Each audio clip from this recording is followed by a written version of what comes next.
Jake Morrison stared at the bioscanner booth like it had personally offended his mother, which, knowing alien technology, it probably had somewhere in its programming.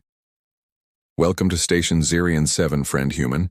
Please proceed to mandatory bioscanning for pathogen detection and security clearance.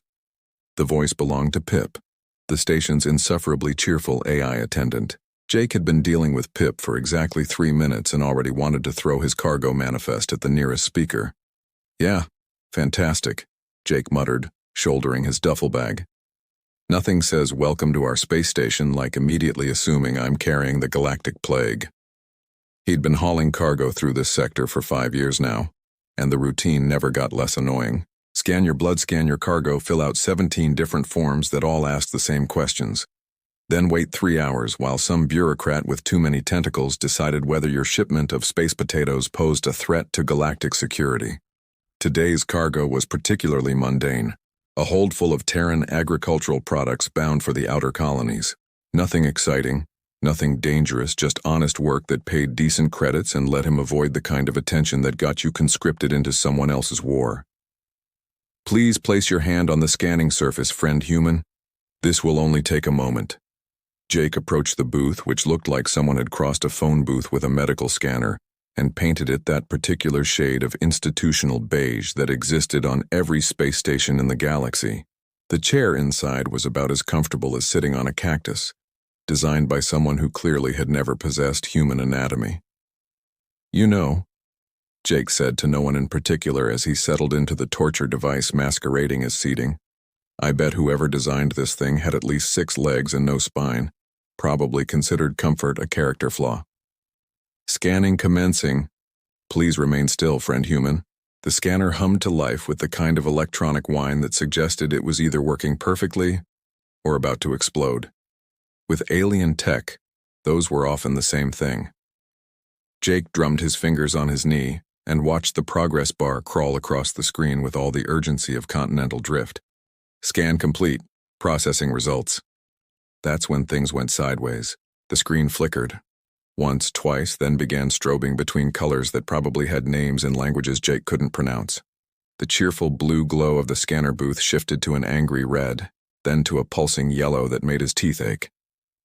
Pip? Jake leaned forward in his chair. This doesn't look like the usual congratulations. You're not a walking biohazard display. Processing. Error. Anomaly detected. Error. Anomaly detected. The booth speakers cranked up to a volume that could wake the dead, assuming the dead weren't already running for cover. Jake winced and tried to stand, but the scanner's safety protocols had kicked in, locking him in place with restraints that felt suspiciously military grade. "Oh, come on!" Jake shouted over the alarm klaxons that had started blaring throughout the station. "It's probably just a glitch. Your system's probably confusing my coffee addiction with some kind of controlled substance." But deep down, watching the screen cycle through increasingly ominous warning messages, Jake had the sinking feeling that this wasn't going to be one of those problems that could be solved with a simple reboot and a good joke. The final message that appeared on the screen, blazing in letters that seemed to burn themselves into Jake's retinas, was not what anyone would call reassuring. Alert. Bearer of Forgotten Wars detected. Initiating emergency protocols. Jake stared at the screen, his mouth hanging open. Bearer of what now? The emergency klaxons were still wailing when Commander Vex burst through the scanner bay doors with all the subtlety of a meteor strike. The Zephyrian security chief stood 7 feet tall on 4 muscular legs, with 2 pairs of arms that could probably bench press a shuttlecraft. His compound eyes swept the room with the paranoid efficiency of someone who'd spent too many years expecting the worst and being proven right. "Stand down, human," Vex barked, his translator collar rendering his native clicking sounds into clipped militaristic English. "Do not move, do not speak, do not even think suspicious thoughts." "Well, that last one's going to be tough," Jake called back from inside the scanner booth. "Because right now I'm thinking this is all massively suspicious. Starting with why I'm locked in this thing like some kind of dangerous criminal." 3 security officers flanked Vex, weapons drawn but not quite aimed at Jake yet. They looked nervous, which was never a good sign when dealing with people who carried plasma rifles for a living. "Pip!" Vex snapped at the nearest speaker. Report. Oh my, oh dear, oh goodness gracious. Pip's usually cheerful voice had taken on a distinctly panicked tone. Commander Vex, sir, I'm afraid we have what the humans might call a situation of considerable proportions. I can see that from the flashing lights and the fact that my bioscanner looks like it's having a seizure. Jake pointed out helpfully. Mind letting me out of here? I've got a schedule to keep, and standing around being mysterious really wasn't on today's agenda. The scanner has detected genetic markers consistent with... Oh dear. This is quite unprecedented. The subject appears to be classified as a bearer of forgotten wars. The security team exchanged glances. Commander Vex's compound eyes narrowed to pinpoints. That's impossible, Vex said. Run the scan again. Already tried that, boss, Jake said. 3 times, actually. Same result every time. Either your fancy alien technology is having the mother of all malfunctions, or I'm apparently something I've never heard of. Dr. Nora Blackwood chose that moment to arrive, skidding around the corner with the kind of controlled chaos that suggested she'd been running through the station's corridors at full speed. Her lab coat was askew, her graying hair had escaped its bun, and she was carrying what appeared to be a sandwich in one hand and a tablet in the other. Did someone say, bearer of forgotten wars? She asked breathlessly, because that would be absolutely fascinating from a xenobiological standpoint, even if it is completely impossible according to current galactic historical records. Doc Blackwood, Jake nodded from his technological prison. Nice to see you again. Don't suppose you could explain to Commander Paranoid here that I'm just a cargo hauler with a really unfortunate sense of timing?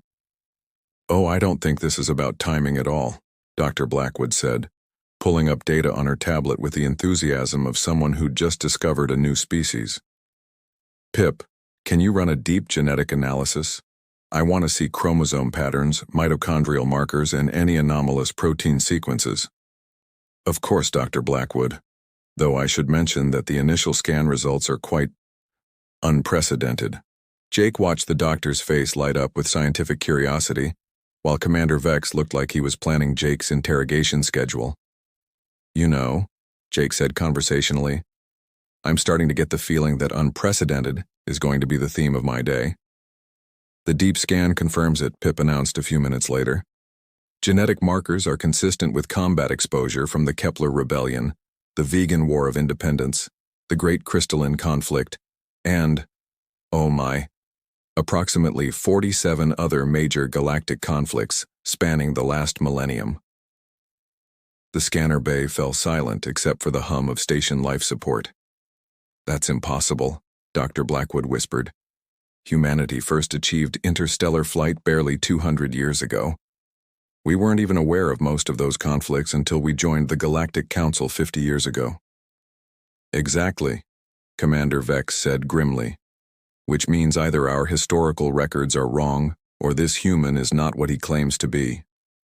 Jake looked around the room at the assembled faces, all staring at him like he'd just sprouted tentacles. So, he said finally, anyone want to tell me what a bearer of forgotten wars actually is? Because I'm getting the distinct impression it's not some kind of participation trophy.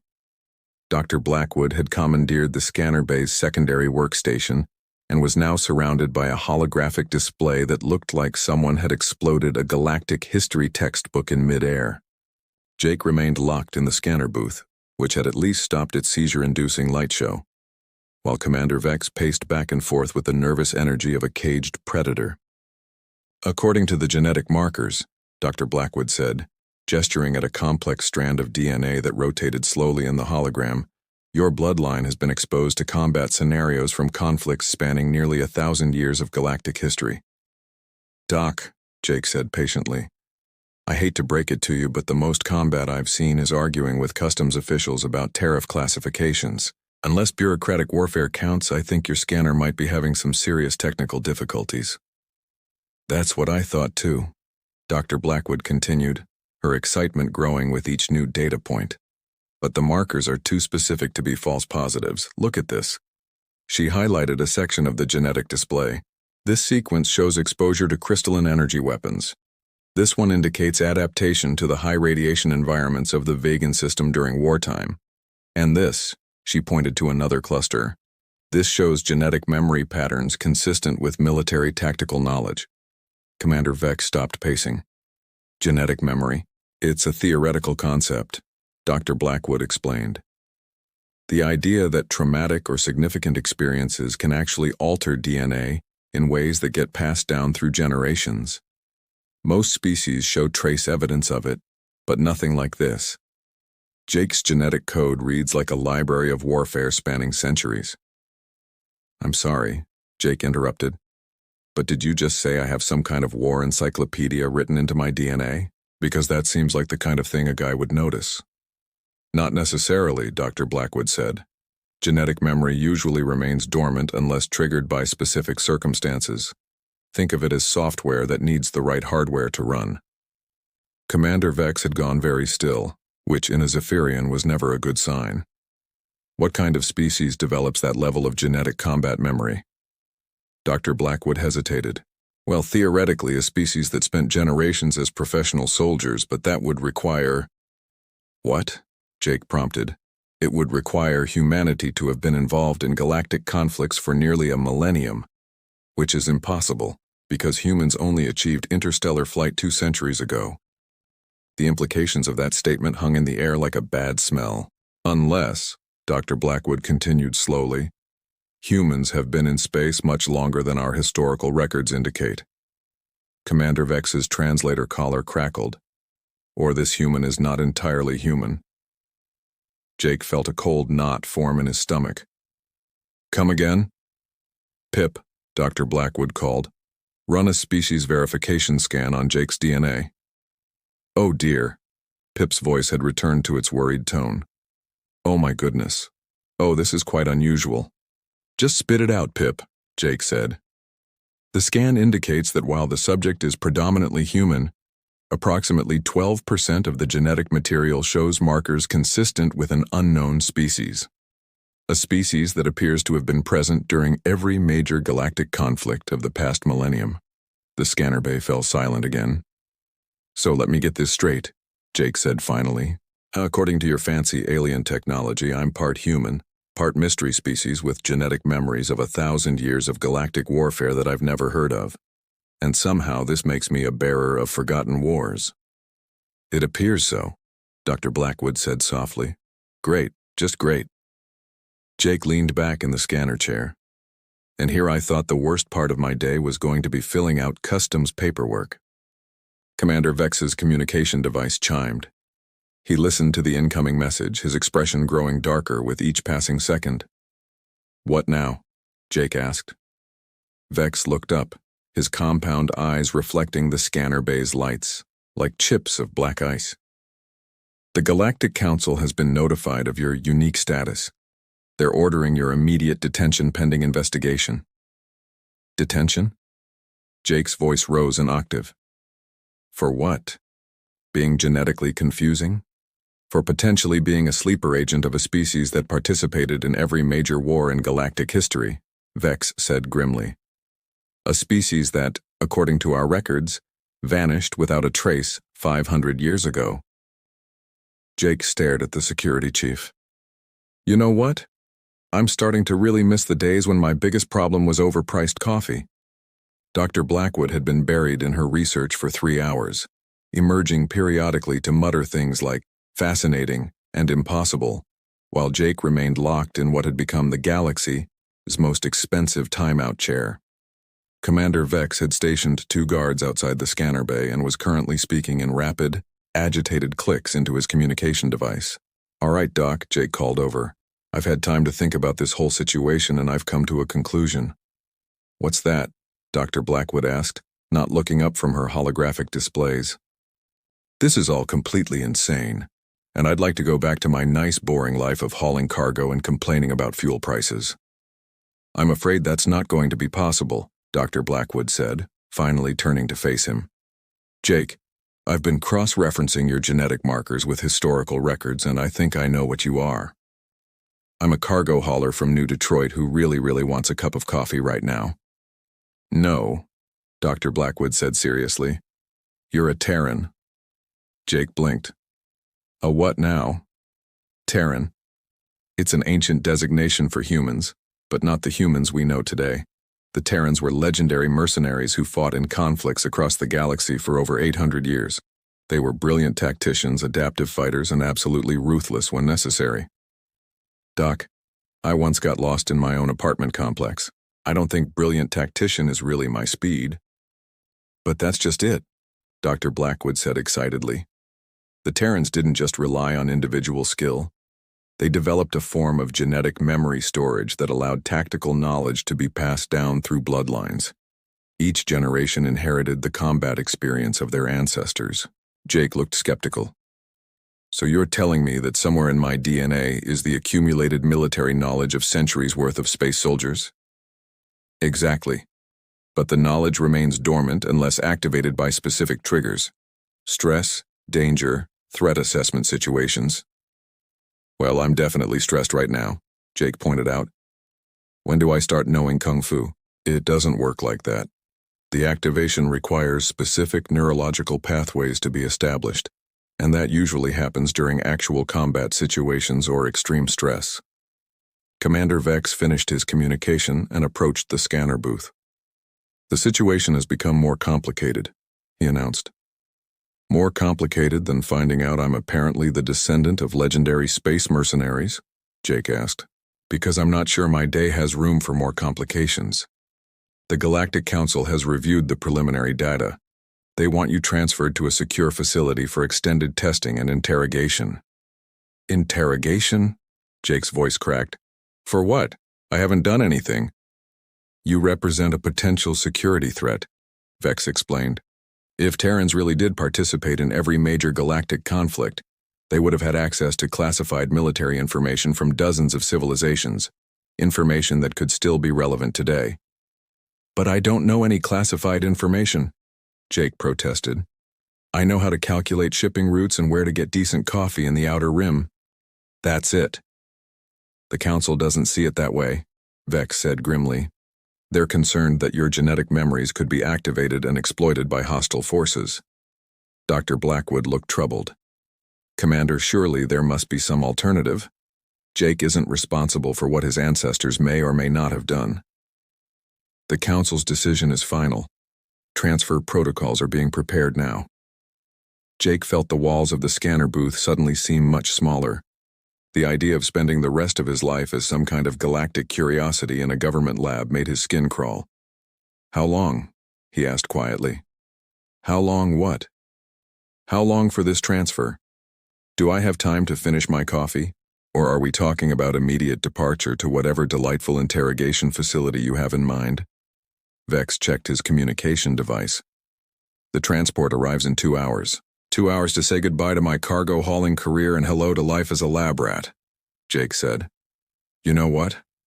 I think I preferred it when I was just confused. Dr. Blackwood was studying her data again, her brow furrowed in concentration. Commander, she said slowly, there's something else. The genetic patterns suggest that Terrans weren't just mercenaries. They were peacekeepers. Many of the conflicts they participated in were defensive actions, protecting smaller civilizations from aggressive expansion by larger powers. Irrelevant, Vex said. The Council's concerns are about security, not historical ethics. Maybe, Dr. Blackwood said, but if Jake really is a Terran descendant, then he might be exactly what the galaxy needs right now, not what it should fear. Jake looked between the two of them. You know, usually when people start talking about what the galaxy needs, it means I'm about to have a really bad day. The security team that arrived to escort Jake to his new life as a galactic lab specimen was efficient, professional, and heavily armed. 6 officers in full tactical gear led by Commander Vex, all treating Jake like he might spontaneously develop superpowers and level the station. Is all this really necessary? Jake asked as they fitted him with restraints that looked like they were designed for something considerably more dangerous than a cargo hauler. I mean, the most threatening thing I've done all day is complain about the coffee in the station cafeteria. Standard protocol for potentially hazardous genetic anomalies, one of the officers replied. Potentially hazardous genetic anomaly, Jake repeated. You know, that's definitely going on my business cards when I get out of this mess. Dr. Blackwood walked alongside the security escort, still studying her tablet. Jake, I want you to know that I'm filing a formal protest with the council. This detention is completely unjustified based on current evidence. Thanks, Doc. Though I have a feeling your protest is going to carry about as much weight as my cargo manifest in a hurricane. They were halfway to the detention bay when Jake's restraints decided to malfunction. At least, that's what it looked like from the outside. The quantum-locked shackles that could supposedly hold a rampaging Gorthak simply clicked open and fell to the deck with a metallic clang. Huh, Jake said, looking down at his freed hands. That's weird. The security team immediately went into high alert, weapons trained on Jake from 6 different angles. Commander Vex barked orders in rapid Zephyrian while backing away. "Don't move," the lead officer shouted. "Hands visible at all times." "Relax," Jake said, raising his hands. "It's obviously a malfunction. Your fancy alien restraints probably aren't calibrated for human physiology." But even as he said it, Jake noticed something odd. His eyes were automatically cataloging the security team's positions, noting weak points in their formation, calculating angles of approach and escape routes. Information he definitely didn't remember learning was suddenly crystal clear in his mind. "Re-engage the restraints," Vex ordered. The lead officer approached cautiously with a backup set of shackles. Jake stood perfectly still, but as the officer reached for his wrists, something inside his brain clicked. Without conscious thought, Jake stepped sideways, used the officer's momentum against him, and somehow ended up with the man's plasma rifle in his hands. The entire sequence took maybe 2 seconds and involved moves Jake was absolutely certain he'd never learned. "Okay," Jake said, staring at the weapon in his hands while 6 other rifles pointed at his head. That was definitely not normal. "Drop the weapon," Vex commanded. "Yeah, about that," Jake said, his mind now rapidly processing tactical information he definitely shouldn't have known. "I'm looking at your formation here, and I have to say it's really not very good. Officer Martinez there has an exposed flank, Thompson's got a clear backstop problem if he fires, and your entire left side is compromised by that ventilation grate." The security team exchanged nervous glances. "How do you know their names?" Dr. Blackwood asked quietly. Jake blinked. "I have absolutely no idea. But I also know that Martinez prefers his plasma rifle set to stun rather than kill. Thompson has a bad habit of telegraphing his shots. And your Commander Vex there has been checking his chronometer every 30 seconds because he's worried about missing his daughter's call from the homeworld." Vex's compound eyes widened. "How could you possibly know that?" "I wish I could tell you," Jake said honestly. "But right now my brain is apparently running some kind of tactical analysis software that I definitely didn't install. And it's telling me that this whole detention thing is a really bad idea." "The genetic memories," Dr. Blackwood breathed. "They're activating." "Is that what this is?" Jake asked. "Because it feels less like remembering something and more like someone just downloaded a military training manual directly into my skull." He looked around at the assembled security team, and suddenly he could see the entire situation from a strategic perspective that had nothing to do with Jake Morrison, cargo hauler, and everything to do with something older and considerably more competent. "You know what's funny?" Jake said conversationally, still holding the plasma rifle but not pointing it at anyone. 5 minutes ago I was just a guy who wanted to deliver his cargo and go home, but now I'm looking at this situation, and I can see exactly how this plays out if we keep going down this road." "Explain," Vex said carefully. "The council detains me for investigation. The investigation reveals that humans have a much longer and more complex history in galactic affairs than anyone realized. That information destabilizes current political structures, creates panic about what other species might be hiding similar secrets, and eventually leads to a massive breakdown in interspecies relations." Jake paused, processing information that seemed to come from nowhere. Which coincidentally is exactly the kind of scenario the Terrans were usually hired to prevent. Dr. Blackwood stared at him. "Jake, where is all this coming from?" "Honestly, Doc, I have no idea. But I'm starting to think that maybe, just maybe, there's a reason the universe decided to wake up whatever's been sleeping in my DNA." Commander Vex lowered his weapon slightly. "What do you propose?" Jake looked around at the assembled faces, all staring at him with varying degrees of confusion, fear, and curiosity. How about we try something crazy?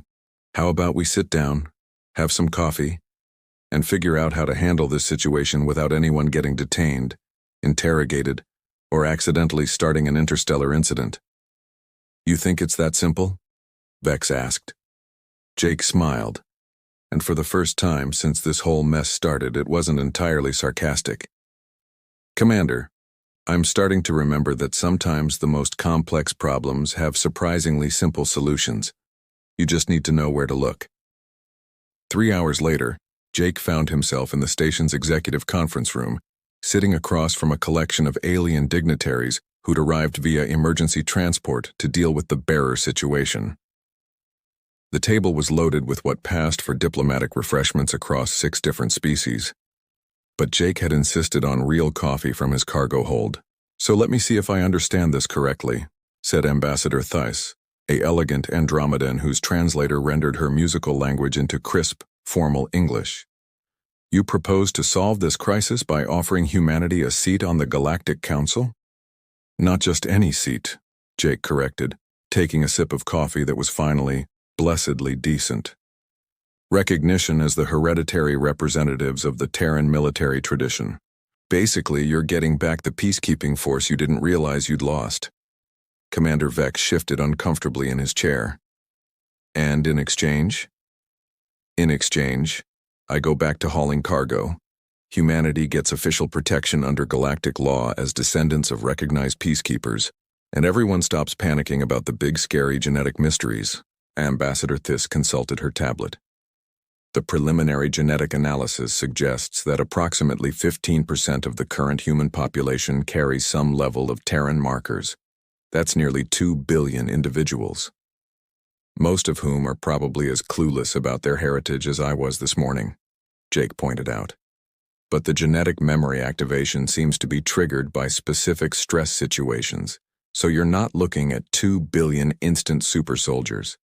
More like 2 billion potential mediators when things get really messy. Dr. Blackwood leaned forward. Jake, how do you know all this? The tactical knowledge, the historical context, the diplomatic implications? Jake set down his coffee cup and considered the question. Honestly, Doc, it's like having a really good consultant in my head. The knowledge is there when I need it, but it's not overwhelming my personality. I'm still me. I just happen to have access to about 800 years of accumulated wisdom when the situation calls for it. And what does this accumulated wisdom tell you about our current situation? Ambassador Theiss asked. That the galaxy is heading toward some serious conflicts in the near future, and having a species with genetic memories of how to resolve interstellar disputes might be exactly what you need, Jake said. The Terrans weren't conquerors, they were fixers. They showed up when civilizations couldn't resolve their differences through normal diplomatic channels. Commander Vex made a sound that his translator rendered as skeptical clicking. And you believe humanity can fulfill that role? I believe humanity has been unconsciously preparing for that role for the last 2 centuries, Jake replied. Think about it.